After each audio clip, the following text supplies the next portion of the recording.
자, 4월 PCI가 기대보다 높지 않았다 하면서 미국의 지금 주식이 역대 최고 수준으로 올라갔다.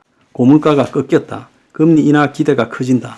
자, 그런데 이제 여기서 제일 중요한 거는 미국의 경제가 빚에 의해서 굴러가고 있다는 겁니다. 그래서 이런 부분들을 어느 누구도 제대로 이야기를 하지 않고 있어요. 자, 한 나라가 국민들이 빚을 엄청나게 지고 있고 그 빚을 갚지 못해서 허덕이게 되면 그 나라의 경제가 앞으로 어떻게 될지는 뻔한 겁니다. 미국에요, 1분기 가계부채가 사상 최대를 기록했고 신용카드 연체율이 13년 내에 최대를 기록했습니다. 자, 미국의 가계부채가 1분기 17조 6,900억 달러, 그래서 전년 대비 3.8%가 증가했고 부채의 70% 이상을 주택이 차지를 했습니다.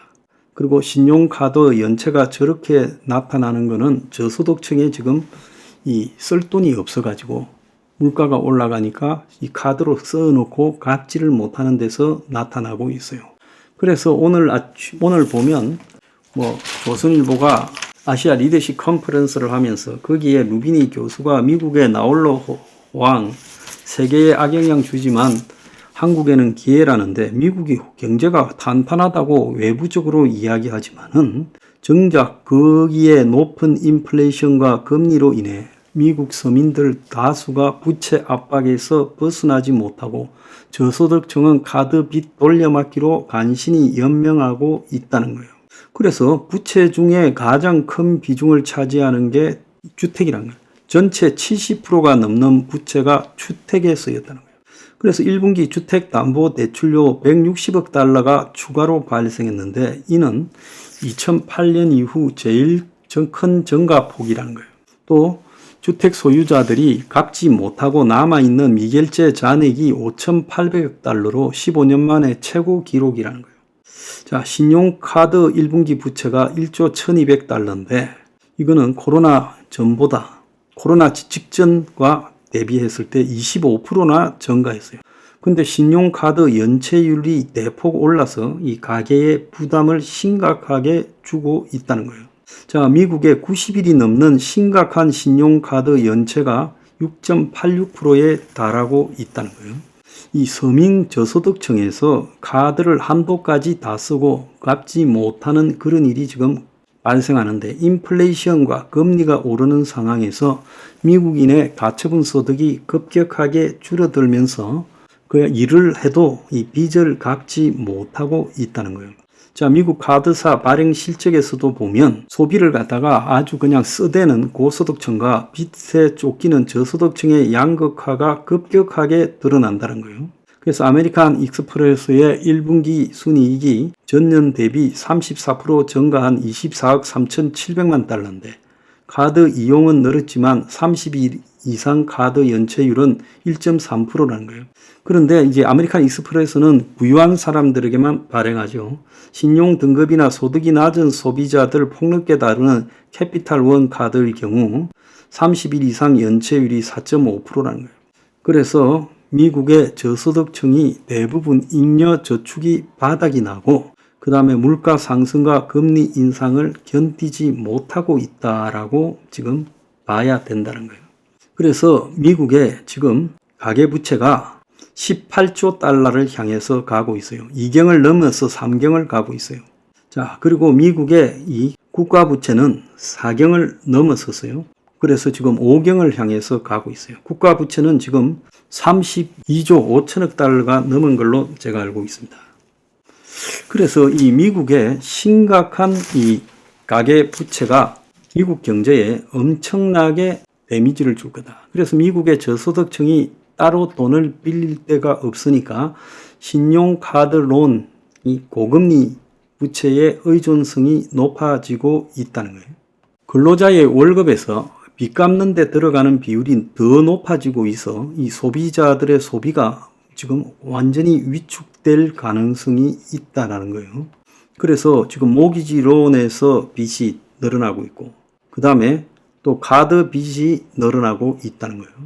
그래서 미국의 평범한 가게에 보면 모기지로 지금 한 $2,000 안팎을 내고 있고 또 카드 빚이 한 $3,000, $4,000를 돌려막고 있는 데가 많다는 겁니다. 그래서 신용카드가 미국의 저소득층의 유일한 어떻게 보면 대출 수단이라는 거예요. 그래서 최소 갚을 수 있는 양만 갚으면서 빚을 돌리고 있다라는 사람들이 너무 많다는 거예요. 그래서 미국의 중산층 성인 4분의 1이 이 카드 빚이 연체된 적이 있다라고 말하고 있어요. 이런 것들이 앞으로 거대한 경기 침체가 임박했다라는 일종의 신호로 봐야 될 거라는 거예요. 미국의 평범한 서민 가계의 대학생은 학교를 다니면 한 10만 불 정도 이상의 부채를 집니다. 자, 거기에다가 잠깐 실직을 하면 취업했다가 또 수천 달러의 카드 부채가 쌓여요. 그래서 다시 재취업을 해서 5, 6만 불을 벌어도 대학 나온 사람이 평범하게 5, 6만 불 직장에 가서 벌어도 결국은 저축도 할 수 없고 상황이 나아질 수 없다라는 거예요. 누구도 미국에 지금 이런 문제들을 말을 하지 않고 있어요. 그래서 미국의 가계 부채가 심상치 않다. 가계 부채가 국내 총생산 GDP의 61%에 육박하고 있고 GDP의 120% 수준인 국가 채무의 절반 수준에 이르고 있다. 그래서 미국 내에서도 지금 이걸 이대로 두다가는 큰일 날 거다라는 이야기가 나오고 있습니다. 자, 그런데 한국도 마찬가지죠. 오늘 보면 돌려막기도 한계, 가계 기업 대출 연체, 위험 수위, 경기 침체가 부른 연체의 늪 하면서 기사들이 쭉 나오고 있어요. 그래서 지금 보면 계속 안 갚는다. 1년 뒤에도 대출 연체자일 확률이 50%가 넘는다는 거예요. 90일 이상 연체된 사람은 1년 후 같은 기간 연체 확률이 52.1%라는 거예요. 그래서 사실상 연체의 늪에 빠진 사람이 회복하기가 거의 어렵다라는 걸 지금 의미하고 있습니다. 자, 그런데 그것뿐만 아니라 가계빚이 다시 늘어나고 있다. 연체 시한 폭탄이 째각째각이란 기사도 있어요. 자, 주춤했던 가계대출이 한 달 만에 고개를 들어서 주담대가 중심인 가계대출이 5조 1천억이 증가했다는 거예요. 요 근래 조금 줄어든다고 하더니만 지금 16일 은행권 가계부채 잔액이 1103조 6천억으로 한 달 만에 5조 1천억이 증가했어요.